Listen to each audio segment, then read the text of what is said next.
Okay lang Ako po, pala, sir. ako pala si Nixon, taga Cebu. Taga Isabela po Nag, ako. Litson, sir? Litson? Ilocana. Oo, Ilocana. Ah, ilan anak po, ma'am? Wala pa. Laon, sir. Wala pa? Laon ba? Laon. Ako Wala single pa. dad. Single dad. Saan po kayong nagtatrabaho, ma'am? Sa Isabela? Nandito po ako sa Vancouver. Sa ibang bansa? Mm-mm. Ako rin. Ako rin. OFW ako eh. Sige. Sa bansa po kayo ngayon, sir? Ito, pulis ko na to. Ako dati nagtatrabaho sa Saudi at sa Qatar. Dati Sorry, pala. DJ. Ayun, dito- Kaibigan ko Dito ako sa dumating. Pilat. Sir, nagtatrabaho ako sa Piliti.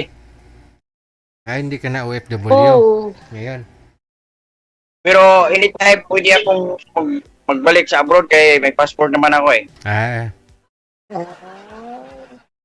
Kasi may plano pa ako na magbalik abroad kasi mayroon akong plano kung papalarin ako kay ma'am. Aray. ah, Anong plano, sir? Masama o magandang plano yan? Magandang plano, idol. May negosyo tapos kasi gamitin ko yung skill ko, idol. Yung siniro ko ako sa Chinese seafoods eh. So, ano po, magre-restaurant ka pag sakali? Mag-start muna ng small business. Ngayon, Karinderya. mag-plan muna. Oo. mm. Ikaw, ma'am, ano ang hanap mo sa isang lalaki? Wapo? Yaman? Hindi. Wala akong hinahanap, DJ. Basta mabait lang. Ganon. Kasi yung Kasi ako, matandang dalaga po ito si Madam Sir. Nasa Canada po Ako. siya ngayon, no? po.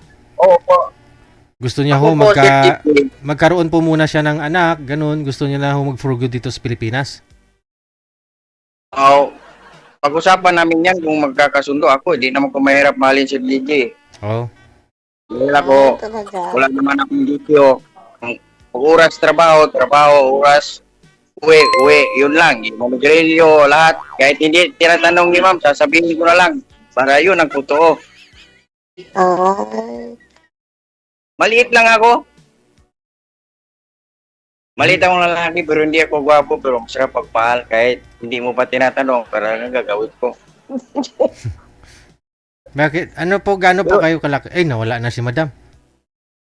Lagi naman akong pinapatayan ni ma'am. Kaya nga eh. Gaano po kayo kalaki, sir? 5'3". 5'3". Tapos, wala ka namang Baka si bisyo. ma'am Bakit to naghiwalay po kayo ng misis mo? namatay na po. Sorry. Namatay. Bakit? Namatay? Nag-dialysis po. Oo. Sige. Standby po muna kayo, sir. Babalikan ho natin si Madam. Babaan nyo muna ang tawag. Sige po, Okay. sir. Lagi akong iniiwan eh. Wala tayo magawa eh. Ayan na naman. Sabihin nyo, nagbubuhat na naman ng bangko si sir. Kailangan ganun po talaga. Hindi nagtatanong kausap. Siya na ho magpakilala ng sarili niya. Uy, nawala ho. Wala pa rin si Madam, sir. Naku, ayaw yata sa akin dahil gwapo hinahanap, idol eh. Wala Kasi sabi niya, hindi naman daw siya naghanap ng kung ano-ano. May mga nag-mine nga sa'yo sa comment, sir. Yung cute mo daw. Thank you. Wala akong bariya eh. Yung buo. Bakit barya? Wala problema yan kung meron. Sayang naman kasi matandang dalaga po yun si Madam, no? Nagpalay na po yun dito last week. Bakit pinapatayan niya ako? Baka hindi niya ako gusto si Richie. Hindi ko po alam, baka may trabaho kasi parang nasa trabaho pa ho siya. Dumating yung kasama. Naku, kung ako mamahalin niya, hindi ako mahirap. Masarap magmahal ang mga Bisaya. Oo, lami kayo. Ilan po anak mo, sir? Usara ako anak sa una.